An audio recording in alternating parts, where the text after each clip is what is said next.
Bos, medical check up boleh claim cukai ke? Medical check up boleh claim cukai?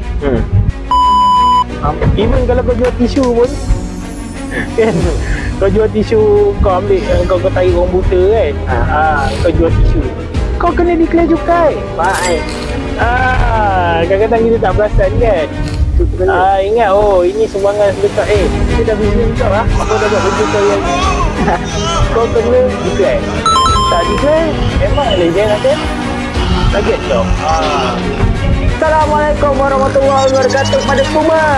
Okey, orang sekarang berada di dalam podcast paling gepak, paling legend, paling viral, iaitu podcast Cukai. Bersama kita iaitu Bos Cukai. Bos, kita bos. Bos, medical check up boleh claim cukai ke? Medical check up boleh claim cukai? Ya, kita dah cerita pasal pelepasan cukai. So, untuk pelepasan cukai ni, dia ada 20 pelepasan cukai lah. Antaranya, boleh claim yang medical check up. Kau buat check up dekat swasta tu kan, kau bayar mahal kan. Kau boleh claim, tetapi ada dia punya limit dia lah. Tak boleh lebih RM1,000 lah kan. Kalau korang suka dengan video kita orang ni, korang boleh follow dan like supaya lebih ramai lagi tahu pasal video kita orang ni, okey?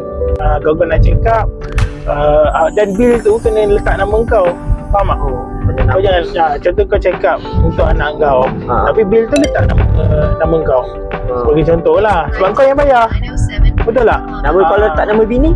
Letak nama bini, dia yang dapat.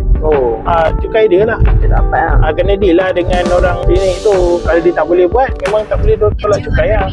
Okey, share video ni. Research hospital jangan buang Cukai lancar, bisnes goyang tak gentar.